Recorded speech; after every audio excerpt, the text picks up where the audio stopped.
I love that show. They have a podcast that's pretty good.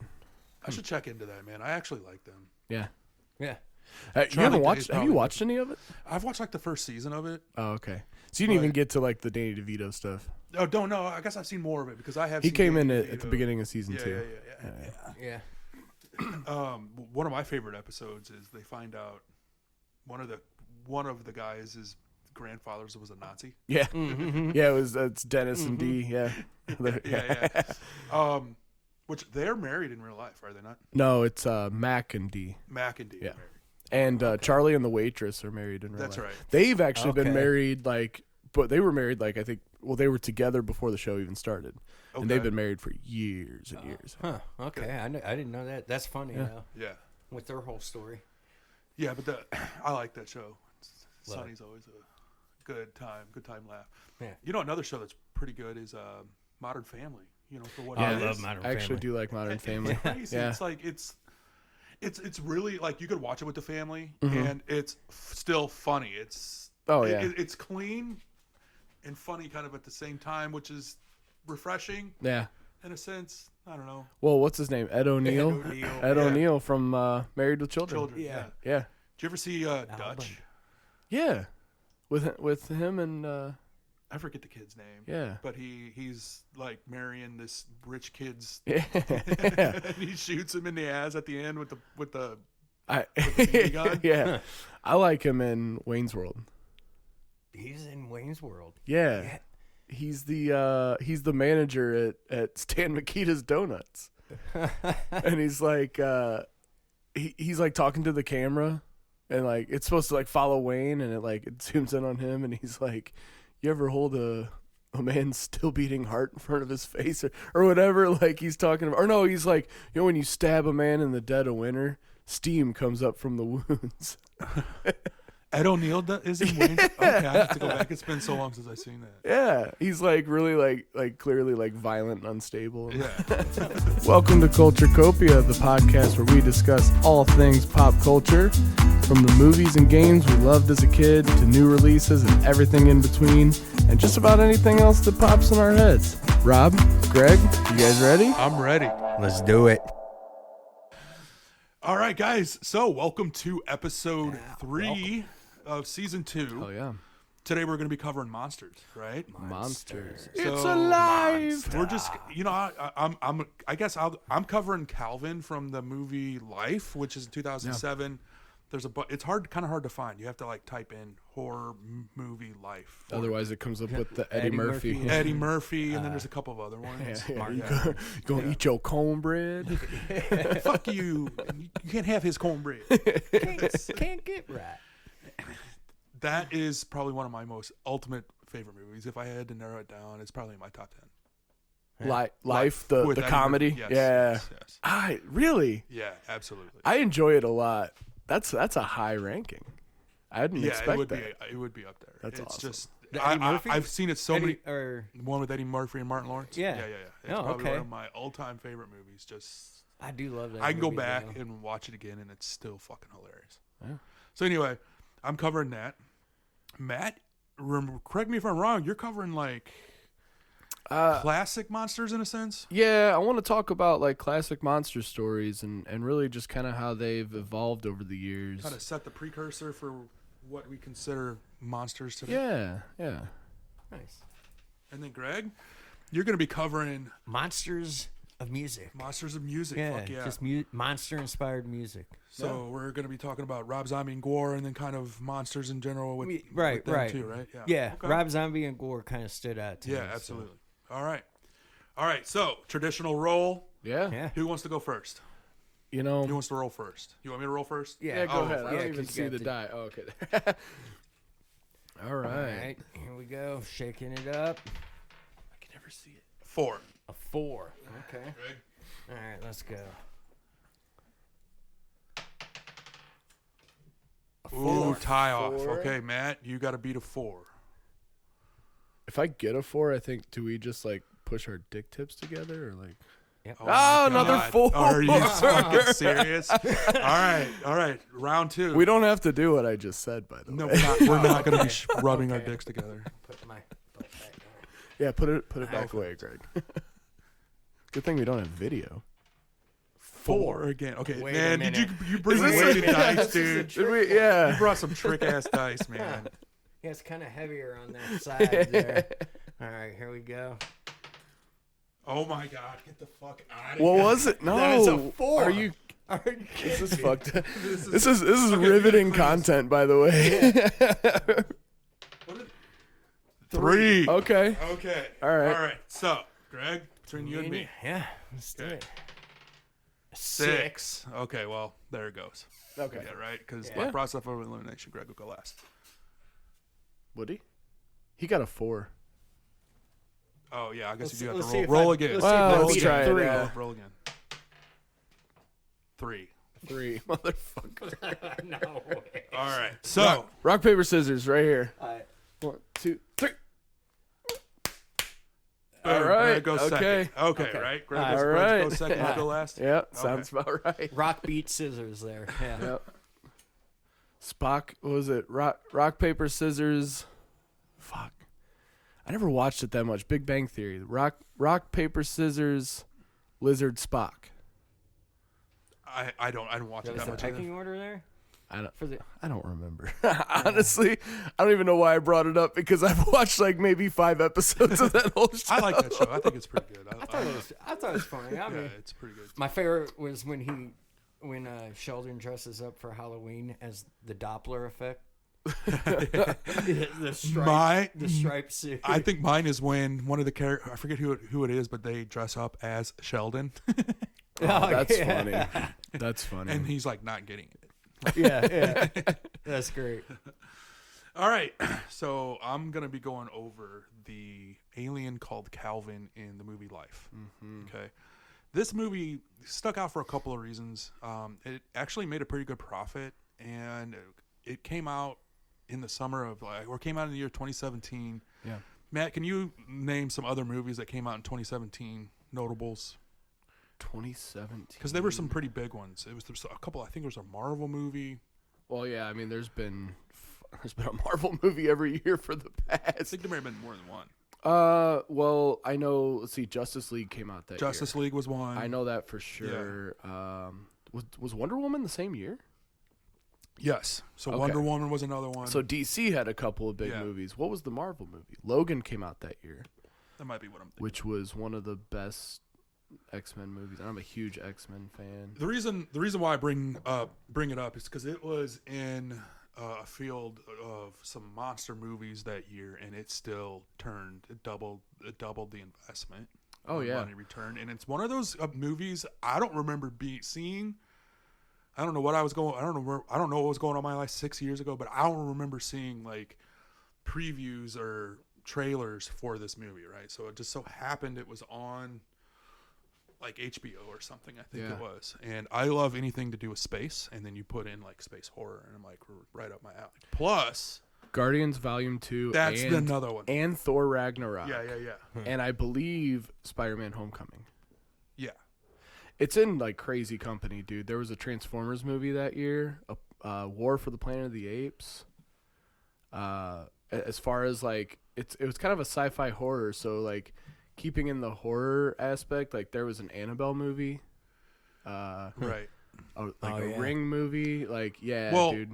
Part of it, I think, had to do with the fucking jam-packed, star-studded cast in this movie. Oh, It is dude. one of those movies, like you look back and you're like, holy shit. Okay, so starting off, Ryan Reynolds is in it. And he's actually like kind of has that quirky humor, but he's actually really good in it. And then, Matt, do you have that pulled up? Okay. Jake Gyllenhaal. Jake Gyllenhaal was the other one. He's like the main character. He's like the science officer or something. He's the one that lasts kind of to the end. So spoiler alerts, well, I am going to kind of cover some things. So if you haven't seen it, skip to It's a fairly recent movie, but like I would definitely recommend it. Amy and I watched it like right when it came out. Okay. Like just those two guys that you mentioned right there, those are like two of her top Yeah. like celebrity crushes. Okay. Like Ryan I can see Reynolds and that. Jake Gyllenhaal, and she was like, they're in the same movie. Like, yeah. And it's a scary movie. And it's she's into like horror and sci-fi and all that stuff. Yeah. So we definitely saw it. What was the Asian guy's name, Matt? I forget off the top of my head. Hiroyuki Yes. Sanada. I remember him from Lost. Lost? Okay. Yeah. He was also in The Last Samurai. And that's where I really recognize him. Yes. Yeah, he plays the 47 mean Ronin. guy he's like the emperor, not the emperor, but the guy, the head of the samurai, his like right-hand man, and he was like a total dick to Tom Cruise in that movie, but he did like, I don't know, he was my favorite character out of that movie, I think, in Last Samurai. Just, I don't know. Anyway. He's been in a lot. Yeah, he has. And I think he's a really good actor. He was in the new Mortal Kombat. Yep.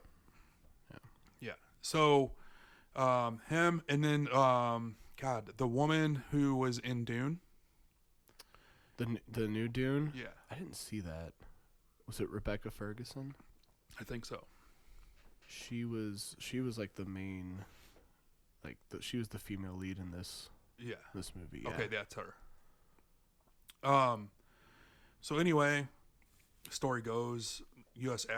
astronauts representing the world are on a space station, and they're getting ready to intercept a Martian sample. And it's coming in, and it gets right into the suspense. Yeah, it really does. Dude. It does. It jumps right in. Yeah. Like just being in space, and they use that to. I think they use that to their advantage. Anyway, the space probe's coming in. It's coming in hot and off trajectory or something like that. And correct me if I'm wrong, but I think Ryan Reynolds is like the hot shot, like 1 in a million catch. Like they catch this fucking incoming probe, right? Yeah. And so they get right into that, and then they go through the sample, and they find a single-celled organism that is in hibernation. Okay? Yep. So they were through some science. They increase, like, the oxygen levels. They increase, like, they kind of play around to try and reanimate this thing. Well, they succeed in reanimating it. And at first, it's docile. Well, something happens, and, like, the O2 levels or the carbon dioxide levels go up or the O2 levels go down or something. Yeah. And it like goes back into stasis, right? And they trying to get it back together. Well, what do? They shock it. Yeah. And it's almost as soon as they shock it, it comes back to life. But in the act of shocking it, it almost was like an act of violence towards it. Yeah. Right. So it's reacting in defense. Yeah. So while they're trying to like figure this thing out, the world and elementary school kids call this thing Calvin. I forget exactly why. But I don't remember. It's been a while since I've watched it, but yeah. But the alien's name is Calvin, and Calvin is an alien, and it almost reminds you of like a starfish in shape, right? Yeah, kind of. But its biology is like photosensitive, muscular, photosynthetic, all at once. So basically, it's a muscle cell, it's a nerve cell, it's light cell, all at one time, and it's intelligent. Yeah. Okay. So this thing starts coming to life, and the guy that's working on it, after he shocks it, the thing comes back to life, and it gets a hold of. He's got he's in this like incubator kind of thing with the gloves to separate it. Right. And it attaches to his hand, and it breaks his hand. Like it wraps itself around its hand, and it just breaks its hand. Yeah. And he's like going into shock, and it's like getting crazy. And this thing takes the scalpel or whatever, takes this tool, and punctures. Eventually, it's smart enough to know that to get out of this thing, I gotta get out through this glove, and uses a tool to get out of the glove or get out into that. Yeah. So Jake Gyllenhaal is like, fuck this. Or Ryan Reynolds was in there. Ryan Reynolds was like, he steps in to say, okay, that's what happened. He steps in to save the scientist. And while this is all happening, it like disappears and they don't know where it's at. And Jake Gyllenhaal is like, no, you ain't getting out, right? Like you're done. So this thing comes and attacks Ryan Reynolds, and it's pretty fucking gruesome, man. Big spoilers right now. Yeah, it attacks Ryan Reynolds, and it inserts itself through his mouth. Yeah. Right. and eats the inside of him, eats him from the inside out. Yeah. Oh wow. Okay, and when he does, it comes out and it's larger. Yeah. So every time this thing eats, it gets larger. Oh, Right. dude, it fucks him up. Yeah, it's pretty fucks bad. him up. Yeah, it's really bad. Yeah. So, they've got this, you've got protocol and stuff when something like this happens. Well, and something with the spaceship happens and they start getting into a decaying orbit. And the last thing you want is for this thing to fucking hit Earth, right? Because it's going to take out everybody. Right. Well, what I do remember is like the communication system like fucks up, like overheats or something, so they can't even like Right. like they try to like call back to like Earth. Right. To like, hey, here's what's going on. And they're like, no, we can't even. Like, we're just fucking. We're radio silence. Yeah. So dead air. I mean, it goes through a lot. It's pretty suspenseful because what's scary is it's a predatory animal, but it is extremely intelligent. Yeah. Right. And figures out as soon as it comes in, it knows what to do. It was like trying to get it somehow got jettisoned out into space and was trying to get back in the space station through like the thrusters and all that stuff, right? Huh. And I think that was one of the problems. Like, well, what are we gonna do? Right. Like, it's gonna hit Earth, and if this thing, survives re-entry, it's gonna fuck up Earth. So it ends up fucking killing everybody off except Jake Gyllenhaal, right? Is he the only one? I think. No, the chick from Dune that you were talking about, I think, right? Was she the only one that survived? No, I think it was the two. The two of them. Yeah, that might have been right. I could be wrong. Like this thing is okay. So like, I don't want. I can't remember the complexity of the story, but while you're watching this thing makes sense. And what they're gonna do is they're gonna fucking shoot this thing or do something with the space station, and then they're gonna get in a rescue.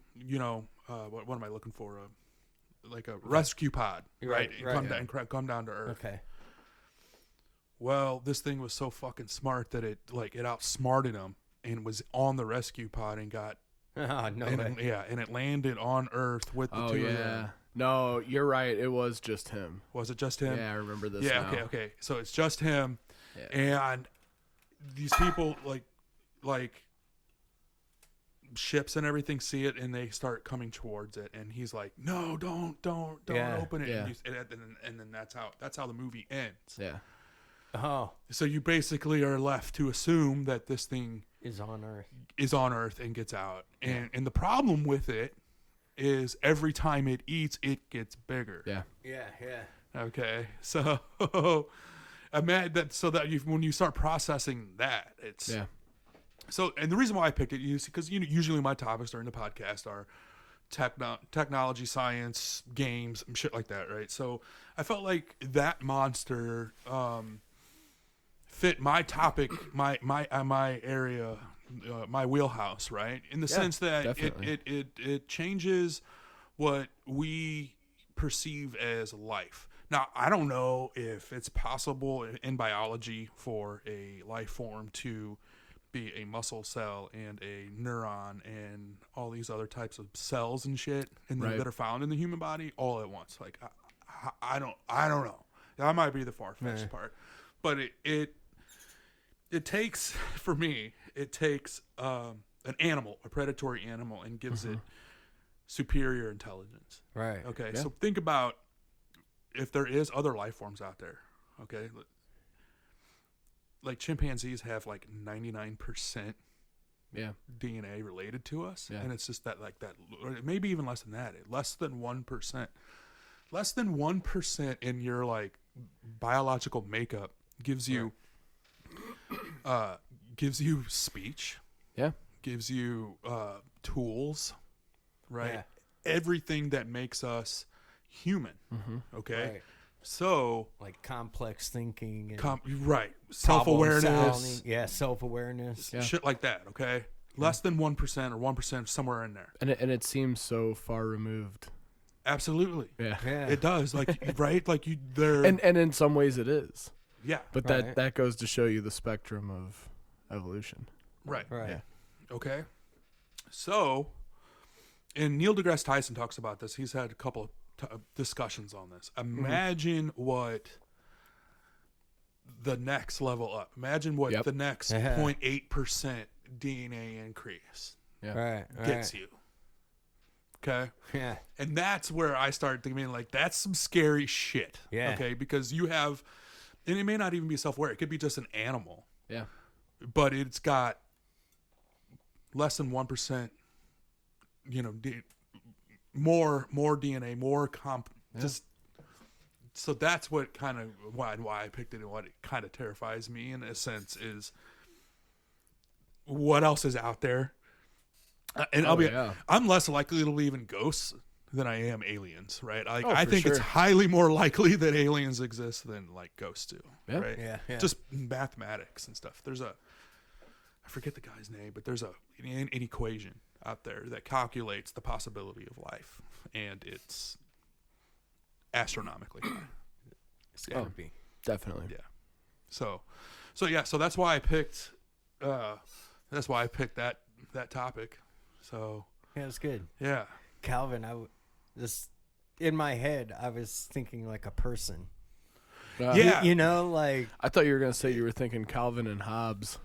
Well, that's the picture that came to my head first. There's a reason. I think they came. Calvin, they briefly touch on why it was named Calvin. But yeah, so Calvin is this, and really, I mean it redefines like the monster thing, because it doesn't make a sound, right? It's not like or whatever. Yeah. It's just there. Yeah, and it's just like the intelligence, and it also turns the monster genre on its head too, because a lot of times, we think Frankenstein's a fucking dumbass, you know. Fire, Count Dracula, zombies, yeah. Blah. I do not say blah blah blah. You know what I'm saying? Like they have these weaknesses, and it's like that fucking thing didn't have any weaknesses that I could find. No. And how perfect to like end the story the way they did. Like we talked about last week, or we were talking about Saw. Yeah. And how like you could take this story that's like so perfect, and the ending is just what it is, and even if it's left open, like that's it. That's all you need. Like they could have taken this movie and made 5 more sequels and been like, this is what happens when it comes to Earth, and then it starts to grow, and it's like no. Like the scariest part is the end, and you're just like, oh, what the fuck's gonna happen? But now? You know what? They set it up in a way, Well, yeah, that's what I'm saying. What's gonna fucking happen after that movie? But it's like, that's what I mean. Is like leaving it to just like your interpretation of like your own imagination, your own imagination, and all the different possibilities. That just is such a perfect way to end that. Yeah, because and it's funny because it's like we're only limited to how fucked up our imagination can be too. Like there's some dark shit out there, and you if you start to analyze like how dark can you go, and we discussed this when I was making virtual reality video games. Like, what's the most offensive game that you could ever make? Yeah. And I don't want to get into it, what the name of it was, but it was pretty bad. So yeah, it's. I don't know. It's probably one of my favorites. Yeah. But I always like the sci-fi horrors more than anything. Yeah. Like Event Horizon is one of my all-time favorite movies. Okay. But watching it now, I mean, fuck. Yeah. It's like I can't believe I thought that shit was scary at the time.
So we're gonna move right on along.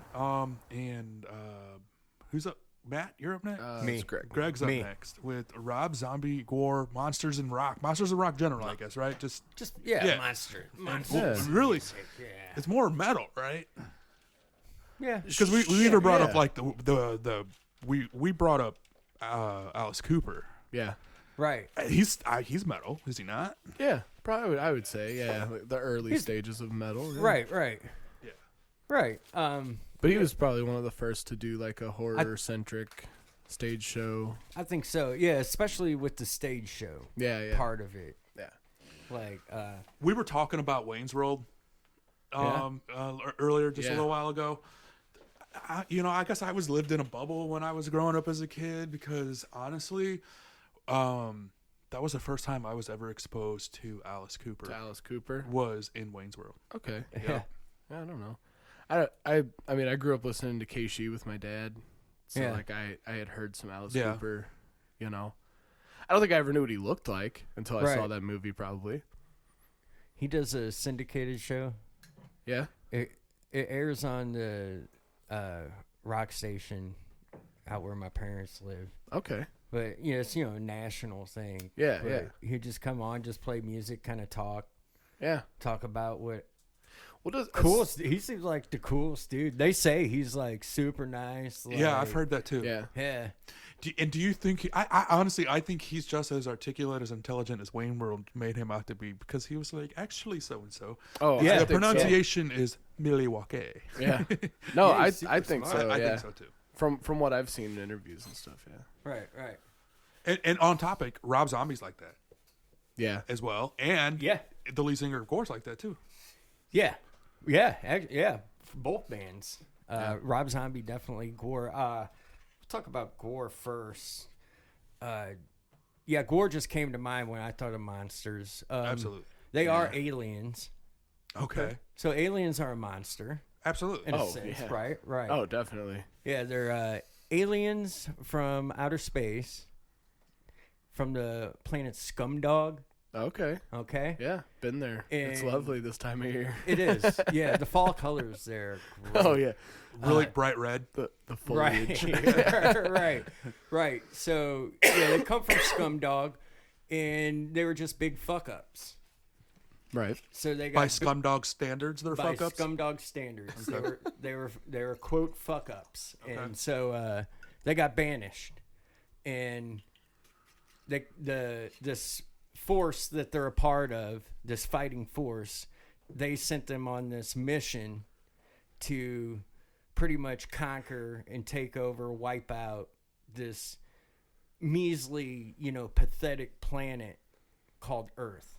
Okay. Because Earth itself was just full of people messing up, dirty, rotten people. Okay, Yeah. so Earth needs to be cleaned up. This was GWAR's mission. It was kind of like bathroom duty. Okay. Okay, so now they formed a metal band to do it, and they're really more punk, actually, Yeah. Okay. especially their first couple albums. Yeah. Real thrash punk, like kind of screaming, but kind of like what I was talking about last episode with ICP. There's a whole story with GWAR, Right. and so each album, is further along the story of them, and there's bad guys, good guys, all this, and the stage show for me is what does it. You go to a GWAR show, like you're gonna get, it's almost again like ICP. Instead of just soda, you're gonna get covered in blood and vile fluids. Right. So like wear old clothes to a GWAR show. They sacrifice people. And I've seen videos and shit. I've heard stories. A lot of my friends have gone. It's a whole show. If you don't have any clothes that you're ready to get ruined, maybe stop at a thrift store before you head there. It also that reminds me of Gallagher. Remember Gallagher, the comedian? Yeah, Yeah. smashing the Pumpkin fruit and all that shit.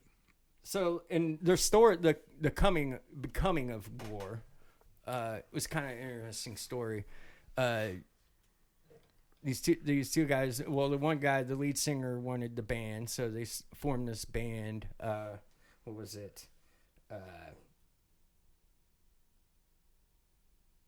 fuck, I forget it. But either way, he forms this like kind of punk band. Well, he meets up with these couple of college dudes that are going for like,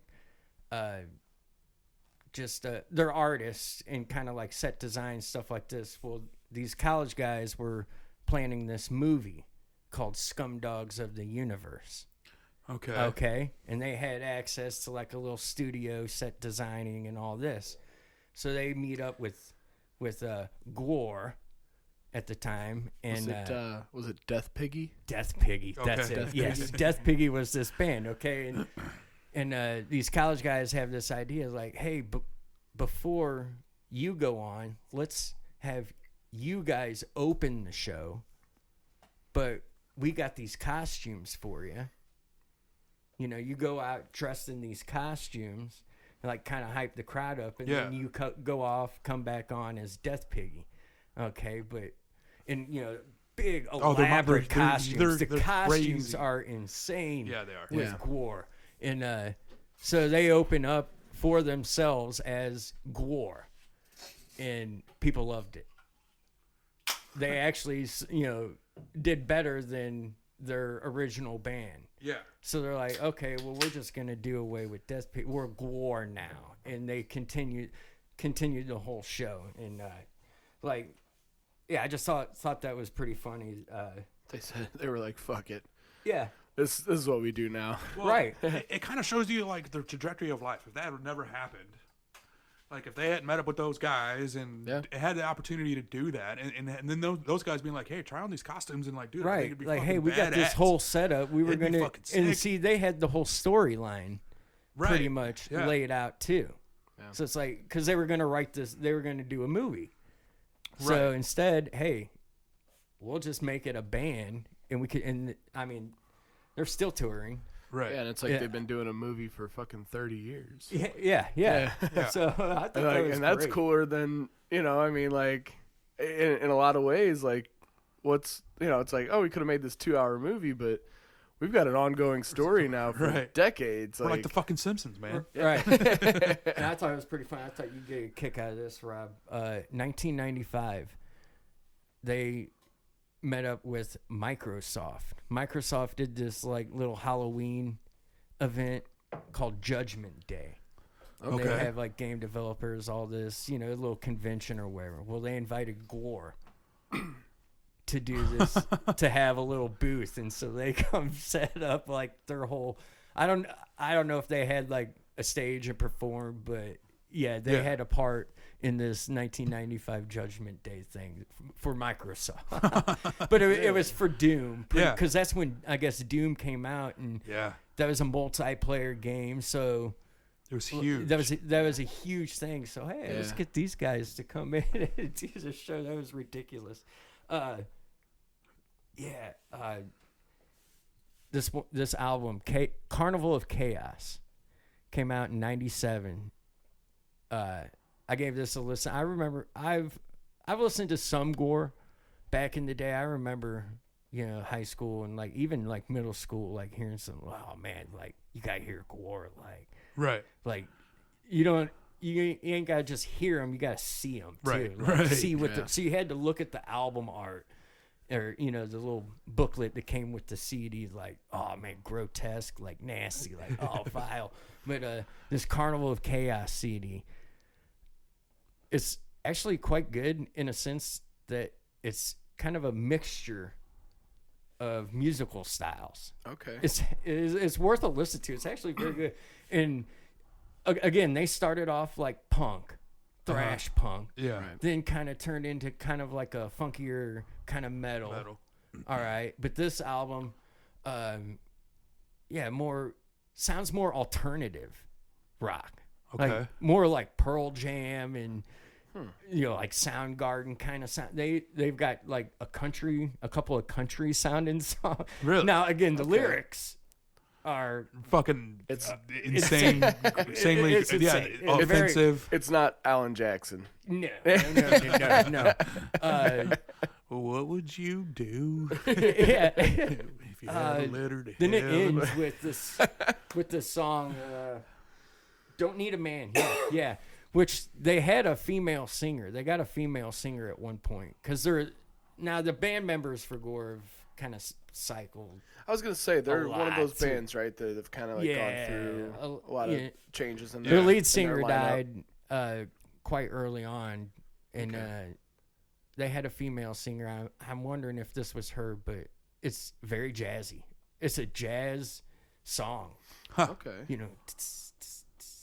Yeah. And she's singing that like that, but very crazy. Hear that from GWAR. Like, wow. Weren't they? I feel like I remember seeing them on like the Jerry Springer show at one point. Yes, I was gonna say that they were on Jerry Springer show. Okay. I think a couple of times. The Joan Rivers show. Okay. That is like one of. But weren't they kind of racist though? I felt like they were they racist on the Jerry Springer show? Something. Or did they? Or they just hate humanity because they're like. I think they were just on there for their story. Were they? Because that's what it is. Like they sacrifice humans, you know, and like they're here to torture us. And this was. But if you haven't seen the Joan Rivers interview, it's funny just to hear Joan Rivers like react to because they're out there with their huge like costumes and everything. And they're in character. And they're in character. Yeah. Yeah. But she always seemed like she was in good humor about things like that. Yeah, and she was. But like you said, I mean, that's funny to see her. I'll have to look that one up. Yeah, that's great. And then they were on Empire Records. Okay, you remember that movie? Yes, they were. Yeah. Yes, I do remember that movie. What's his name? Ryan, the orange-haired kid. Yeah. It's been a long time since I've seen that movie. It's Rex Manning Day. Yeah. Yeah.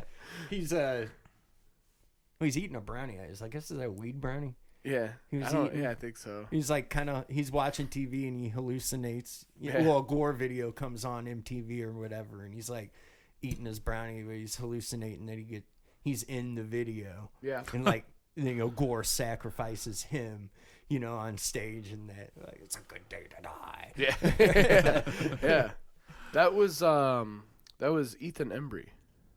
Yeah. Okay. Right. Yeah. Who was in? We were just talking about the vacation movies. He was in Vegas Vacation. Okay. Right. Yeah. He plays the son. Papa. Yeah, but Papa Giorgio. Nick Papa Giorgio. Yeah. He was the bassist or guitarist for remember that movie That Thing You Do with Tom Hanks. Yeah. He was in the band. He was one of the guys in the band. Okay. He did a lot of stuff in the 90s and early 2000s. Yeah. I remember that guy. What else? He was the kid in that movie Dutch you were just talking about. That's right. That's right. Yeah. That is him. That's the same guy. That's the same kid. Because I'm like, I know I've seen him. Yeah. Yeah. That's with right. Ed That's O'Neill. him. That's dude. him. Yeah. I think, wasn't he on Entourage for a while too? Was he? I don't know. He's done a lot of stuff. He has done a lot of stuff. Yeah. He has. But I remember he's the one that like everybody was like all bummed out in Empire Records. He's the one that's like, we can't be sad. Not on Rex Manning Day. Yeah. Right. Rex Manning Day. Yeah. So that's GWAR. Yeah. Very interesting band. Gotta check them out. And yeah, their story does kind of tie in with the next person of interest here, Absolutely. Rob Zombie. Yes. Now, this guy I am totally familiar with.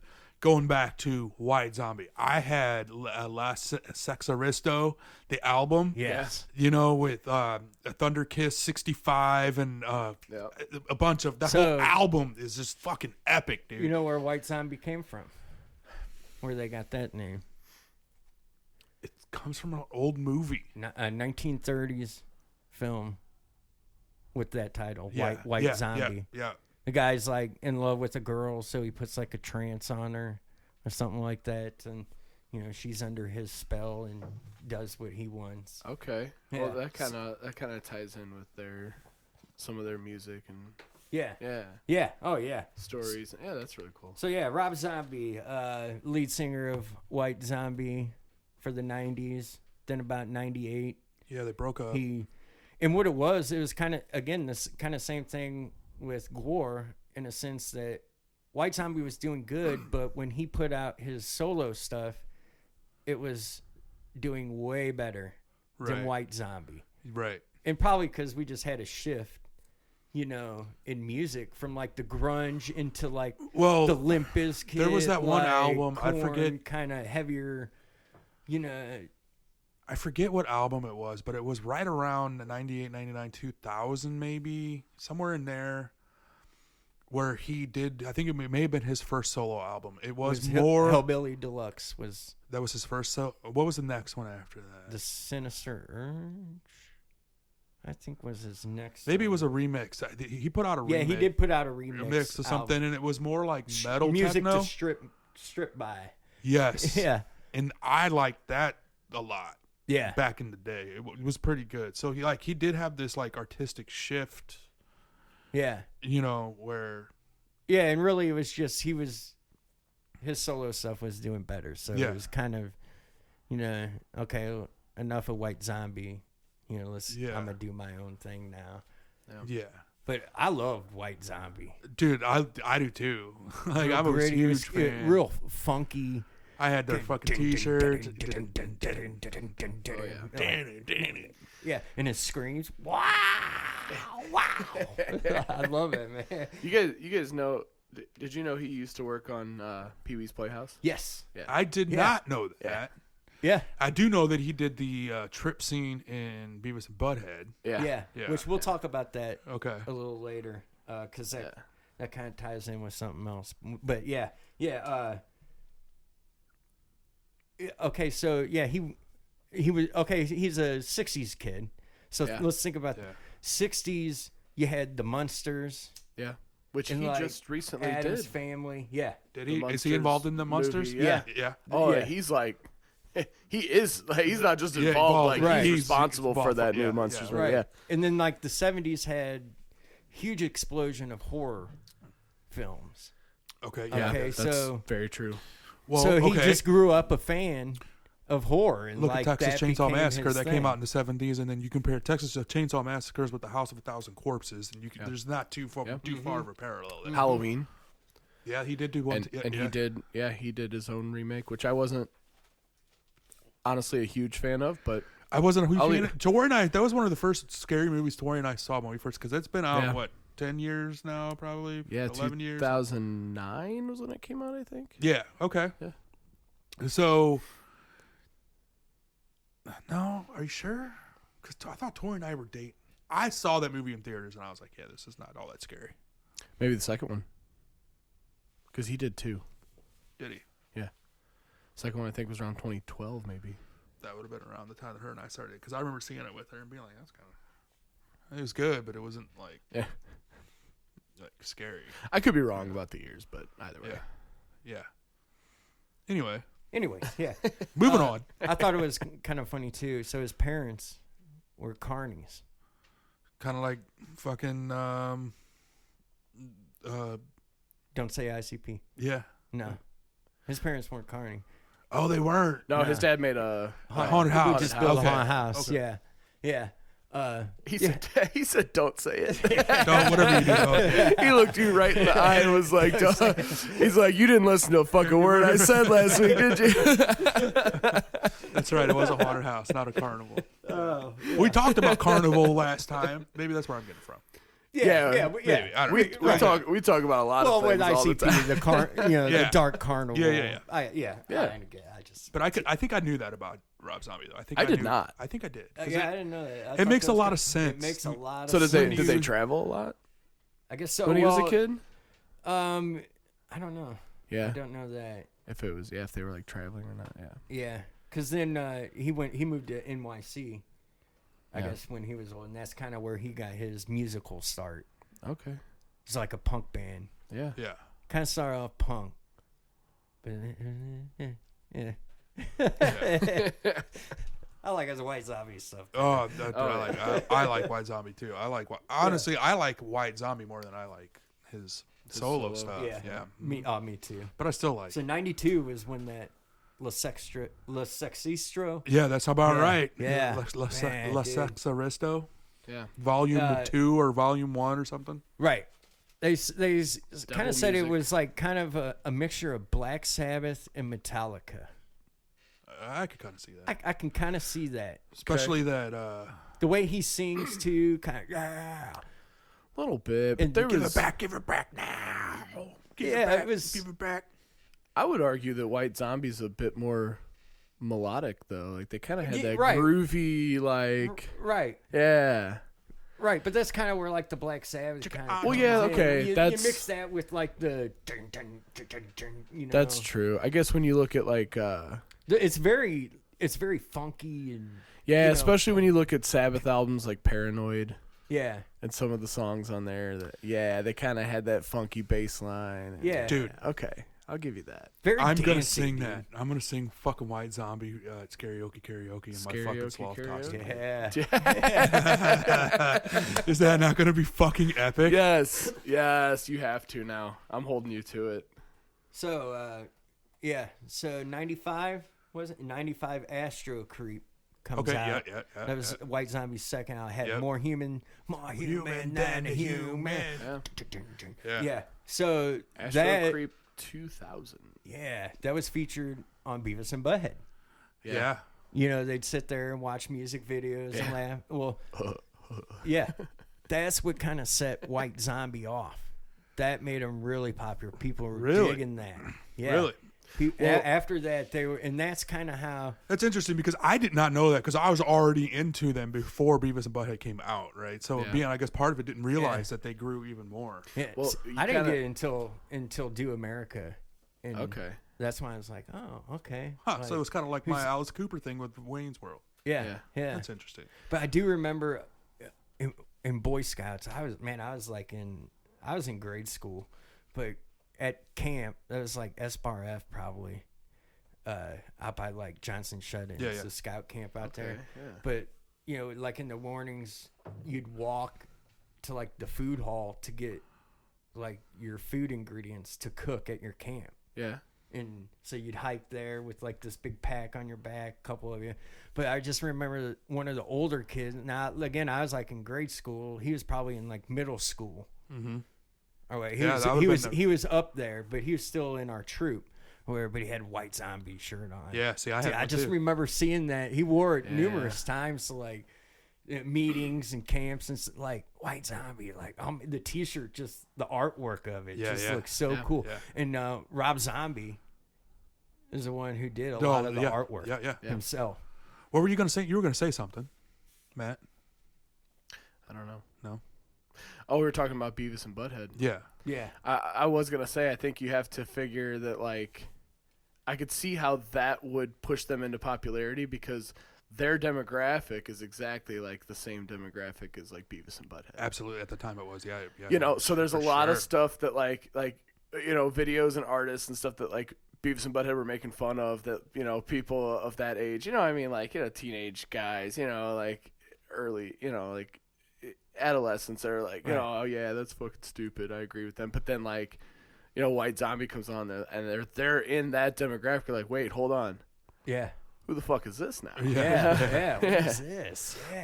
But I think, you know, you were talking about seeing like the White Zombie shirts. I think that's how I originally heard of like White Zombie was like seeing like some older kids wearing the T-shirts. And, right. Like, well, that's how I got cool. into a lot of bands. Dude, I had Korn, Tool, Korn, was all the same. Yeah. Seeing all the older kids in school wearing all the like seeing the shirt and they're like, that looks cool. What is that? And they're like, that's cool a band. Shirt. Yeah, and you're like, what?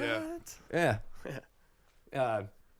So that's what helped him. I was gonna say too, Thunder Kiss 65. Yes. Yeah, love that song. That's an ode to an older movie from the 70s too. Faster, Pussycat, kill. Yeah, okay. Yeah. And I'm pretty sure they used sound bites. Oh yeah, from that movie in that song. Yeah. That was great. But so yeah, he was just a huge horror film fan and then he ties a lot of or uses a lot of sound bites from Russ Meyer films. Okay. Actually, yeah, that Pussycat film was a Russ Meyer film. Who's So I watched an interview with him about House of a Thousand Corpses. Yeah. And I forget who it was. Was it Warner Brothers? Picked it up. That sounds right. Does that sound right? I think so. Okay. Warner Brothers picks it up and he gets it done. And they go into like the testing where they put it through an audience or whatever, and Warner Brothers was like, nah. This is not. We're not even gonna do this. Yeah, we didn't sign up for that. Right. Yeah, Right. Yeah, and then was it Lionsgate? Lionsgate is who distributed it. Okay. Yeah, so Lionsgate picked it up, and it's just funny because it's like, okay, whoever that studio was that picked up the originally, you put Rob Zombie in charge of a horror film. What the fuck did you think you were gonna get? Yeah. Well, like, seriously. That kind of goes back to the Disney releasing the ICP. Yeah, right. Yeah, like what Yeah, what are you expecting here? What were you Zombie. expecting? You know, and you hired Rob Zombie to do, or wanted you funded him for a reason, Right. because it's fucking Rob Zombie. It was MGM. MGM. Studios, That's and right. they wanted it to have an NC-17 rating. Yes, And, that's right. And okay. that is like a death sentence for box office. Yeah, Like, you're gonna fail at the box office if you release with an NC-17. You're just like, you're eliminating most of your audience. correct. Yeah.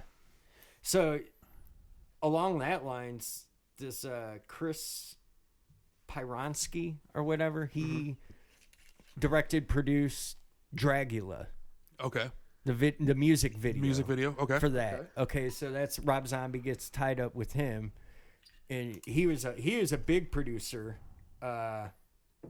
Daria, Beavis and Butthead, Metalocalypse, Venture Okay, Brothers, Metalocalypse. Super Jail.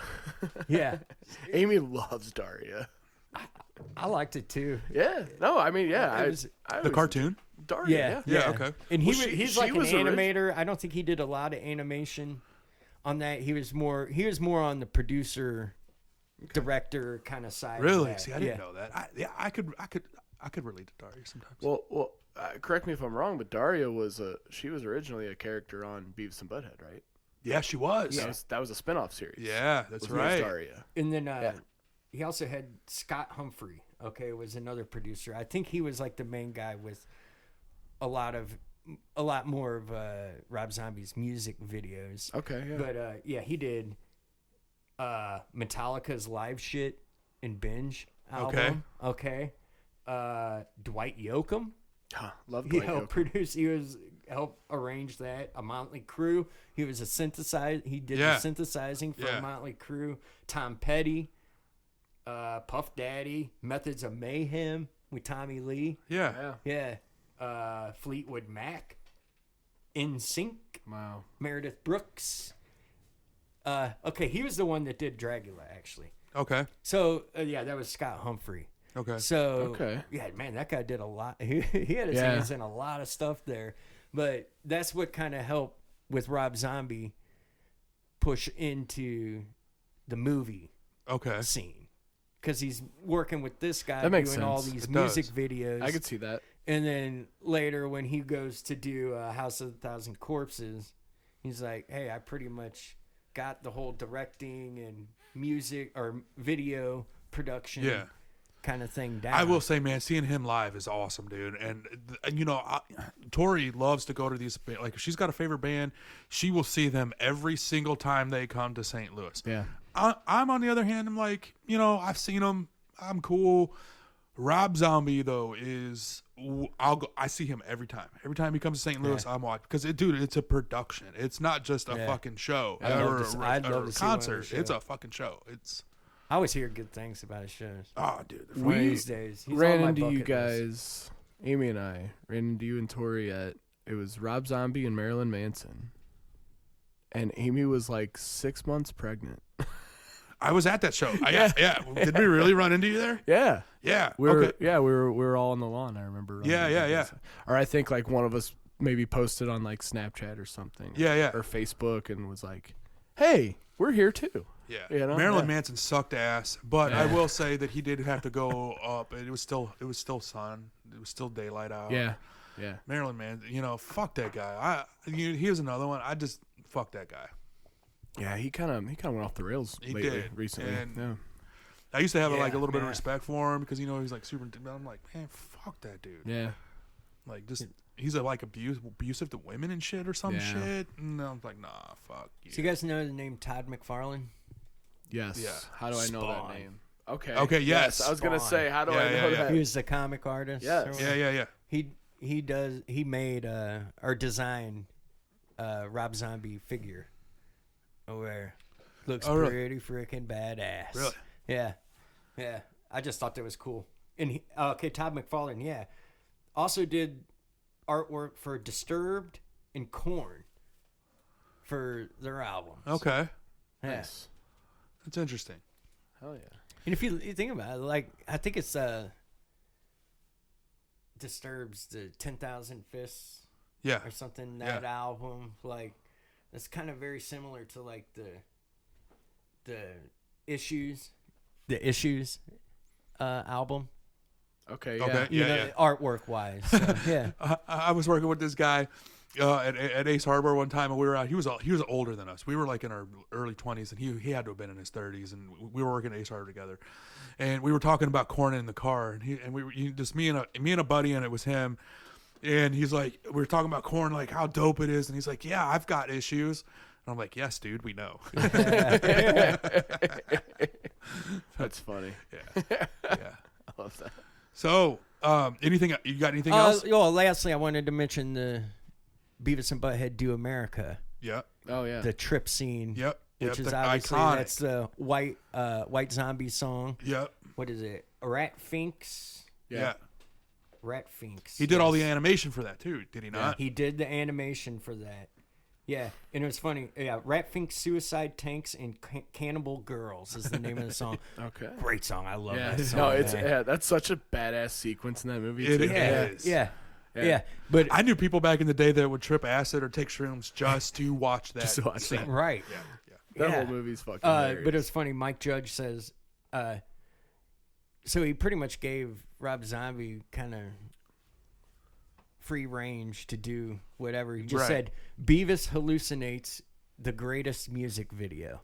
That's what Mike Judge told Rob Zombie, and that's what he came up with there. That's a very Tenacious D. It is kind of like it's the greatest music video. Okay, you know what? We should do a Jack Black a dedicated episode because there's so much there. Oh, you could do that's movies. A whole story. You could do his music, and I could do the video game.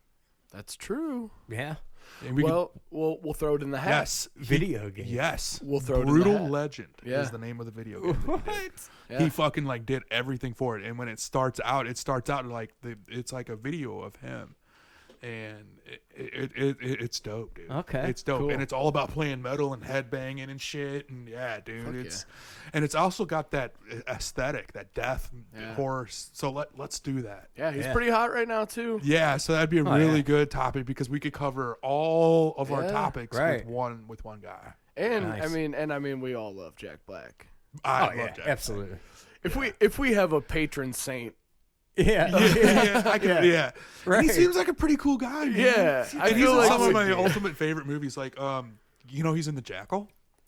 Yes. He's with Bruce Willis. Do you remember that movie? Okay. He did a lot of like bit parts back in the day. He's in Waterworld. You know, I feel like if you yes, he was the pilot of the plane that gets stuck. Tell me if I'm wrong, but I feel like if you took the three of us and just like smush us together, you get Jack Black. For sure. Oh, totally, for sure. Right. Yeah. All right. Oh, wow. Yeah.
So, Matt, you're up, dude. All right.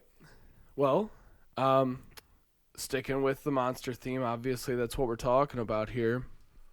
I just kind of wanted to go over some classic monster stories and really just, talk about the evolution of that, which I think it was perfect that you decided to talk about life. Yeah, because for me that's like the like most current. I mean, I'm sure there's more out there like monster wise, but like it's at the it's kind of at the far fringe of modern monster stories. So yeah. Well, I what I kind of want to do is I really want to open it up as just a discussion. So I wanted to start by asking you guys, like, if you have one, what is your favorite, like, monster story or your favorite monster as a character? And it doesn't have to be, I mean, dude, like, we can talk about, it doesn't have to be like one of these classic, monster stories or like an old mythology. It could be something more recent too. If it helps you, I can start and kind of give you guys some time, but for me, mine, I think, has always been Frankenstein's monster. Okay, so that's funny that you say that because I'm sitting here thinking about it. And like, I don't really have a favorite, but like, okay, if I could relate to a particular monster, it would be Frankenstein. Yes. And the reason why is the movie Mary Shelley's Frankenstein. Yeah. With Robert De Niro. Okay. Have you ever read the book by Mary Shelley? Yeah. I have. That's like one of my favorite books as a kid. Yeah. Anyway, Dr. Jekyll and Mr. Hyde, but his portrayal, especially there at the end. Yes. Okay. Yeah. So he's this misunderstood. Yep. And he's treated like shit, and I think that's why if I had to pick a monster to like, I don't really have a favorite, but if I was like, which one if I had a gun to my head, which one would you pick? It would be Frankenstein. It's funny that you and I have the same. Well, and for the same choice. reasons too. I think there's something about this character, and being to be the villain of the story. You think of this like Count Dracula is another like classic example of, but like, a monster story. But this is a guy totally relatable. He's isolated, sure, and he's misunderstood, sure. He's also really fucking rich, and has these abilities that kind of like makes his life easier. Well, and he preys on people. He does. That's what I mean. He's kind of he's sort of there's a lot of symbolism in that story of like he's this like this baron, this count, this like powerful rich person, and he's preying on meek and innocent people.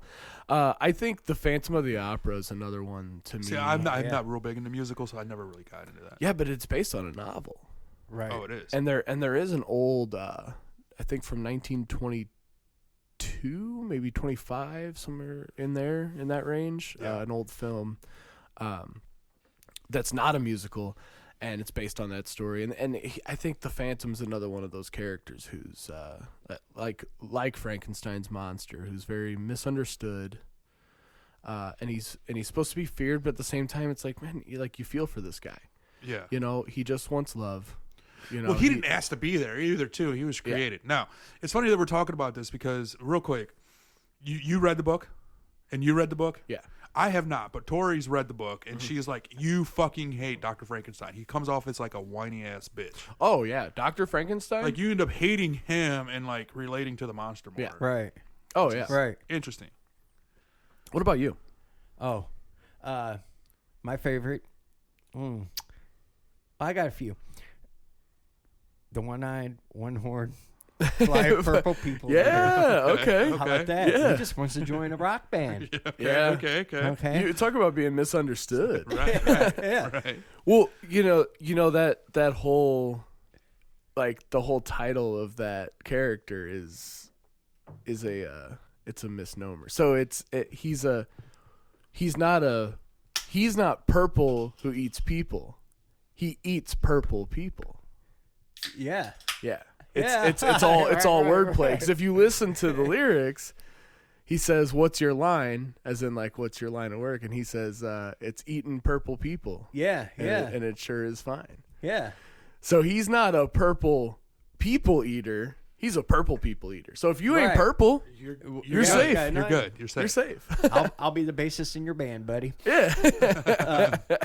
Then it would be the bad guy from Resident Evil 2.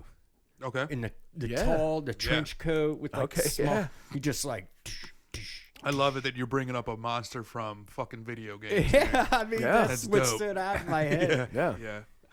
Yeah, because that was always so scary. Yeah. It's like, and he didn't even just do. He just walk. He just chase you around walking. Speaking of that, real quick, I know we need to get back to your topic, but they Turtle Rock Studios came out with a game called Evolve. Okay. And it's basically you're like these monster alien hunters, and you have it totally flopped, right? But you were supposed to, like, you could either play as the monster or you could play as like the hunters. Yeah. In a team, and you had to like track them down. And anyway, speaking of video games, that was going to be my other topic that I was going to pick. Yeah.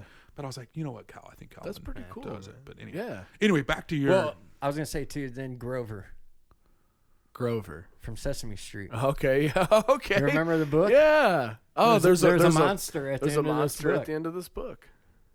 You remember that book? No. Golden book? My kids love I that do. book. Okay. Yeah, I remember the golden You know, books. it's just Grover the whole time, like, stop turning the pages. There's a monster at the end of this book. He's like, what did that say? There's a monster at the end of this book? Yeah. Stop turning the page. He's like yelling at you. He's like scared of the monster. Yeah. But then you cool. get to the end and it's him. He's the monster. He's the monster. Yeah. I love it, dude. I'll give you that. Grover was always one of my favorites. Oh, he was great. Super Grover. Yeah, right. My favorite skit that they did with Grover was when he was the waiter. Yeah. In the restaurant, and there's the blue guy with like the receding hairline, like the Costanza hair. Yeah. And there's always like a punchline at the end of, you know, like Grover's like a terrible waiter. Yeah. And I think one of the classic ones was like, you know, there's that old stupid classic joke of like, waiter, what's this fly doing in my soup? Right. I remember that now. Yeah. But yeah, so there's always like a punchline at the end of like this like interaction between Grover and this like it's always the same customer too, and he just wants to eat. Right. Oh yeah. Those were my favorites. Yeah. There we go. But you know, I love that. I love the examples that you gave because it really ties into everything that I wanted to talk about, which is like the evolution of the monster story. And not even just the monster story, but just how we view or how our minds kind of process that whole the idea of like, you know, what is a monster? What is this like abnormal thing?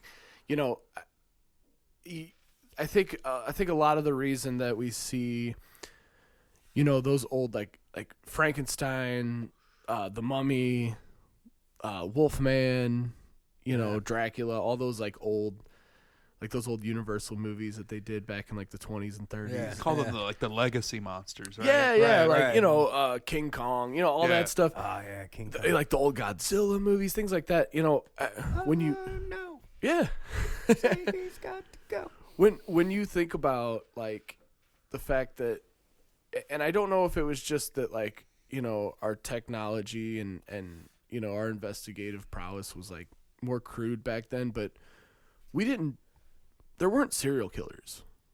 No. And yeah, they like were like that. True monsters. Yeah, like serial like swamp monster. That's what came to that's a very typical, you know, like 50s like creature from the Black Lagoon. Right. Well, we don't know that though. What's that? That there weren't serial killers. Yeah. That's why I said like it wasn't like they could have been serial killers, but nobody knew. That's okay. You Jack mean the like Ripper. in real Jack life? the Ripper would be one. And Jack the that's Ripper's right around that time. Yeah. It's the time. And it's right around the time frame that all these monsters started coming around. Exactly. But and that's what I'm saying. You know, it's probably due to the fact that our technology and our investigative prowess was more crude back then. You know, John Mulaney has a good bit about that, about like detectives in the 20s where they're like, the cop busts in and he's like, "Sir, we found a huge pool of the killer's blood in the hallway." And he's like, gross. Clean it up. Yeah, right. Now back to my hunch. You know, but it's you know, we didn't know. Like you talked about Mindhunter recently. Yeah. You know, that was kind of the emergence of, you know, like the FBI realizing, Back in the there's 70s, there's serial killers. There's There's people that kill regularly, and we need to do something about it. But back then, we didn't know about that. Yeah. You know, so you really didn't. I mean, to have a human antagonist as a villain, could only be as scary as your imagination could take it. And not knowing that there's people that do that. You know, I mean, once you get into the 70s, you get into movies like Halloween, Texas Chainsaw Massacre. where you're like, oh yeah, there's people in the world that do that, and that is scary to me. It's almost like an inward self-reflection of humanity, in the sense that humans themselves can be fucking monsters. Right. But when you look back to the beginning of the century, and we didn't really think of it like that, your imagination didn't take you to that place. So yeah, but that was also at a time where death was a little more accepted. Like they still had, like in the late 1800s, they still had duels and shit. Oh yeah, no, exactly. Well, then too, you think about like news and stuff like that. You know, you're getting your news from the newspaper. Or like a bulletin that would be read on the radio. It's not like we had like 24-hour news access. Exactly. To know everything that's going on. Yeah, exactly. Like there's so much news out there that we're covering everything. Well, what I'm getting at though is death was more accepted, more because the life expectancy was so short. It's like, true. Well, I think they had more tolerance for death, I think. True. I would say all of those factors play into the fact that, like, taking this abnormal idea, this abstract idea of like, oh, here's this creature that was like created or otherwise like came about of like supernatural means, like that was more frightening at that time. Yeah. Well, it's also because we always fear what we don't understand. Exactly. Right. I guess at that point they had a pretty good wrap around death in itself. Just dying wasn't scary enough. You had to have a wolf man or a Frankenstein. You had to bring like the part human, part creature monsters. Yeah. You know, like that was super scary. Yeah. Well, again, so to that point, the more that we understand throughout the years, that story evolves. Like you talked about life. Yeah. We understand werewolves aren't real. We understand making a Frankenstein's monster type creature wouldn't work. Right. You can't take a dead person and bring them back to life. We know that. We know that scientifically. What we don't know is what kind of life forms are out there in the universe. Yeah, that's what you know what I mean? And yeah. so as we progress as a society and learn more, we do evolve what that story looks like. I would argue that I think recently there's been a resurgence of these monster movies. It just doesn't look the same as what they used to. Now more so with like monsters in newer movies, it's more of like a genetic mutation, or something. You know, it's funny that you bring that up because one of these more modern scary movies that I have seen recently was Annihilation. Yeah. Okay, and that we get with, into like Oscar Isaacs and yes, was Natalie Portman in that? Yes, Natalie Portman is she's the main character. We get into that. I could do a whole episode on Natalie Portman. The Xeno, I want to call it like the sci-fi Xeno monster kind of like alien monster, because that to me seems more plausible. Yeah, than than Wolfman. Yeah, or Mummy, or I think of I Am Legend. Okay, so we're zombies. Yeah, but like that whole story was like, it was a disease, right? Right. That started a virus, and like they didn't have because he was working on and the some cure, of these, and it's like that's where the monsters came from. There are it's bacteria or fungus. Yeah. Fungus. Yeah. There is fungus in the rainforest that will there's fungus that covers this entire earth. Right, but the fungus will take over the host and control it. Yeah. So, well, another Will Smith movie, iRobot. Yeah, AI. We're talking about AI, which I want to do an episode on that. Actually, I'm going to bring on my buddy Nate. So coming up, guys. Yeah. Oh, and I forgot to tell you. Elon Musk is going to be on our very next episode. He is going to be calling in. Yeah. Right, and we're going to be talking about electrical, solar, all science stuff. Yeah, cool, I got a ton of questions for him. Yeah, we reached out and he said he would love to be on our episode. So I know he's kind of a hot topic right now, but about time. But he's looking to kind of like get down to the salt of the earth with the people, and that's why he agreed to come on our podcast next week. So good. So anyway, we got through to him. That's awesome. Yeah. Finally. iRobot though. I think people kind of like might see that as more of a sci-fi action, not so much a horror, but it really is a monster story when you think about it. And that's kind of what you're saying. Like that's monsters. It is. Now. It is. That's something we can understand, and it's not just a creature of imagination. Yeah. Like wow, that could be real. Well, especially with AI being so prevalent right now in culture, in pop culture right now, as of this recording of this episode, AI. Me and my buddy Nate just had a big conversation on that, and just yesterday at the Renaissance Fair, and what an oxymoronic.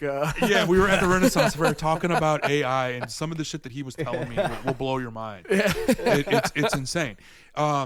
Okay, for example, we use ChatGPT to kind of get some topics going, just as a guide for Rob Zombie and GWAR. You can take that same thing and say, write me a song to the tempo of Thunderkiss 1965, but give me different lyrics, and give it to me in the style of Frank Sinatra, and it'll do it, and it'll be on tempo and beat and every dude. I'm telling you, dude, let's do that. We totally should do that, dude. I feel like we could record that. Which one of us could do the best Frank Sinatra? You guys ever see the? Probably, maybe. Yeah. You guys, there's a YouTube channel. This guy, it's called "There I Ruined It." Yeah. Yes, I have. Yeah. Those are fucking It'll take like an Ozzy Osbourne Crazy Train, but set the vocals to. But getting back on weird, on topic with the AI and iRobot, that the monster in that movie was the AI. Yes. Well, okay. So look at what's coming out. It might be out now. I don't know. The video games have been out for a while. Five Nights at Freddy's. Yeah. And we have that movie coming out based on the video games, but that's another example of it's technology, it's mechanical, whatever it is, the look and the sound and whatever the tangible thing might be has evolved over the years from one thing to another. But it's still that they're still all inspired by that classic monster story and that mentality. Right. I read an article one time, and it was more based on the zombie craze. So as Walking Dead was first coming out, the first couple of seasons, and all these zombie movies and all every zombie craze. They said that it correlates with civil strife and civil upheaval and stuff. Right. Yeah. So back then, you were dealing with all of the Middle East stuff. I think at that time that was around the time when people were getting anthrax and shit in the mail. Do you guys remember that? Yeah. Definitely. So it was shit like that, and we're still kind of seeing that, and that whole thing is evolving. Look at The Last of Us. Yeah. The not only the video game, but the series on HBO, right? So our horror stories are evolving into, because everybody, it's not scary when Dr. Frankenstein can't be real.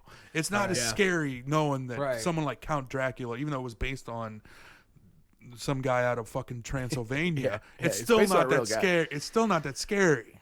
I will say, however, I have noticed recently, like the last year or two, especially this year, there's been like a definite resurgence of like that classic monster story, especially like Hulu has their own like horror, like they make their own films, like they have like Hulu original films, and they do a lot of horror. Yeah. I don't know if you know that, because they do like their Huluween I've seen October that. and stuff. So there's been a lot of new stuff that's just popping out, and Goosebumps. and as I'm like reading these these plots of these movies and stuff, I'm like, dude, these are all like, a lot of them are just like straight up monster stories. Yeah. Not a Hulu original, but I just watched that the last voyage of the Demeter, Okay. which I've is seen that. actually it's actually based on it's kind of like a spin-off of like the Dracula story of, Okay. like, the book. I think Tori told me. Dude, Yeah. this Because the Demeter was a ship that washes up on the shores of, I think, like Romania or something. yeah. In the book, and they Yeah. find the captain's log and realize, oh, like this creature, like that Right. they find out is, Count Dracula, like wiped out this fucking, like the crew of this ship. And they actually made. I just watched it last night, dude. It was actually really good. Like for a book nerd like me, and for Tori, like who, especially like who likes those. I love those classic stories. Like We're like getting Dracula's a so great one. to get how meta this whole conversation has just become. Yeah. We just got done watching the Fall of the House of Tudor. Okay. Okay, now news to me, because I'm not. I've never claimed to be the scholarly type around here. It's based on fucking Shakespeare. Yeah. Okay, so Netflix has done a thing based on Shakespeare. It's a whole like mini horror series based on a fucking Shakespeare story. Yeah. And she's like pointing out the characters. Oh, that's funny. And I'm like, what's funny? She's like, it's a so-and-so character. And I'm like, okay, but to your point, go ahead. I'm sorry. No, you're fine. I'm actually going on more of a tangent here. Speaking of Shakespeare, have you ever heard of a show called Upstart Crow?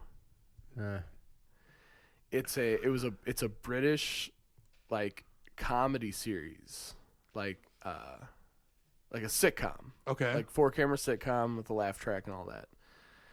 But it's about Shakespeare. Okay. Yeah. Yeah. So I forget the main guy that plays Shakespeare, but it's honestly fucking hilarious. Like if you like British humor, which is sometimes for Americans can be like, Yeah, some. But like, especially if you know like Shakespeare and you're like Tori might enjoy it. I bet I'm totally Like sure, it's sure pretty she would. fucking funny. Yeah. And even if you don't know, like some of the shit's just Monty really Python funny. is pretty freaking hilarious. It is. It That kind of holds has a its own. similar vibe. Okay. Not so much of the like physical comedy. Right. But yeah. Okay. But yeah, I mean, no matter what it is, whether it's organic, whether it's extraterrestrial, supernatural, mechanical, technological, AI, whatever it is, man, like these monsters, like there's always that element of that classic monster story in, prevalent in our society. And it's just very interesting to see the evolution of monsters as we progress as a society. Yeah. Right. It's just interesting to see how that goes, because there again, it's almost like we're like our own worst enemies. Like the monsters that are real to us are whatever lies in our imagination. Yeah. Right. Oh, another a good example of a more modern one that I wanted to throw out there. I forgot to kind of integrate it in, so I'll just put it out there right now. Nope. Yeah. Jordan That's Peele. excellent. That was a great we were example. talking about aliens. Yes. And I haven't seen that. And okay, I won't spoil anything won't for spoil you it. because it's a good one. Yeah. it's different, and it's not so much. It's not what you scary, but it's like kind of scary because you don't know. And definitely a monster story. Absolutely. And definitely like kind of showcases like the animal instincts. That's as far as I'm gonna go with it. I'll just leave it at that. Well, yeah.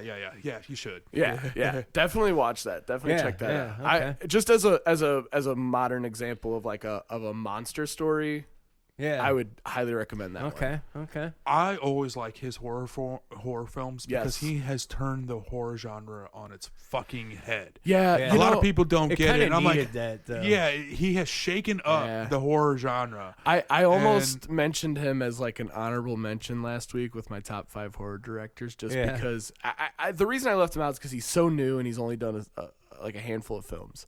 It's just so unique, man. It is. It's I so original. I thought about like, him when I was talking about James Wan and like the newer I could see wave. that. I could see him. So yeah. Well, I'll do it now. Honorable mention. Dude, he really, we really should, man, because his scary movies are, and this is coming from a middle-aged white guy. You know what I mean? I some of that shit I probably don't even relate to. Yeah, especially like with Get Out. Get Out. Yeah. You know, but I kind of do in a way because on the flip side, it's like when you have people who are like fucking borderline racist and shit, and they fucking automatically assume that you're racist because you're white. It's like, man, fuck like, you, dude. You don't hey, you want to hear this joke? Like, no, probably not. Fuck, get the fuck out of here. You know, but Matt, you got anything else you want to fucking add? I don't think so, man. Yeah? I think the only thing we have left is Greg, I have a question for you. Yeah. Who arted? Who arted? Yeah.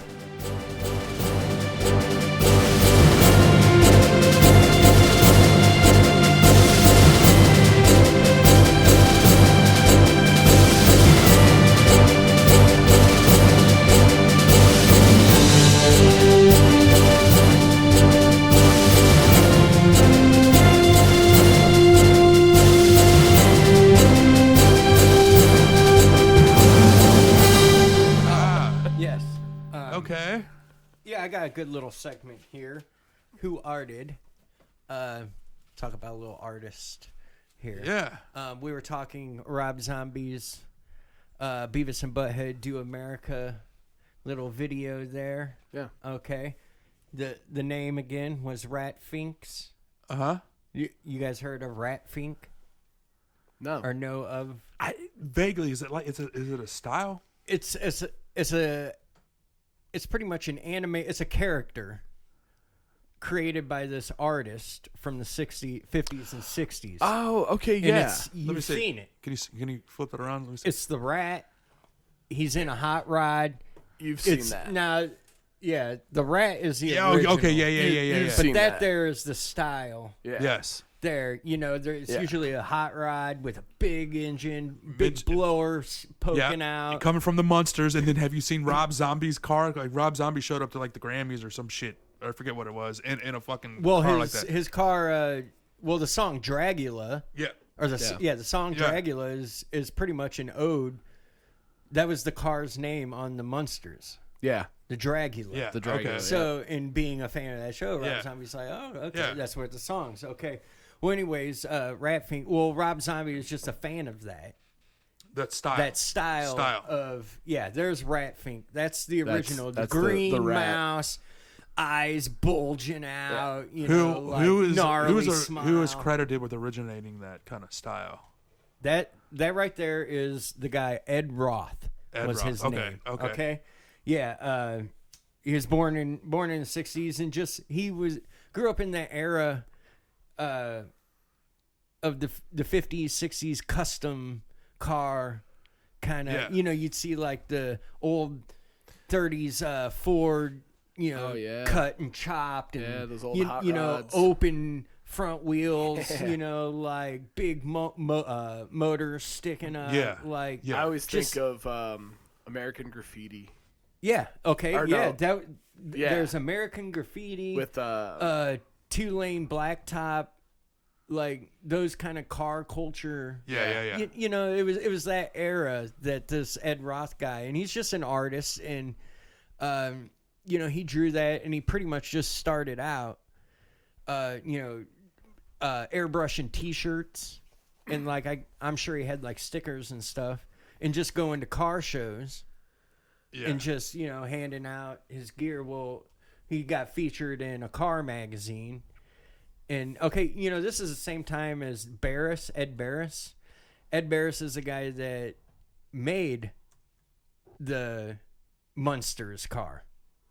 Okay. Okay, he's a very the original Batmobile. Okay. That's I thought I recognized that's Barris. that name. Barris is his name. So it's him, and then Von Dutch. You've heard that name? I have. Yeah, he was more like the chopper motorcycle kind of scene there, but they were all into customizing. Even this Ed Roth would customize and make his own cars. He's got quite a few famous cars that he was famous for. But yeah, he was just an artist in the car culture scene and customizing. Yeah.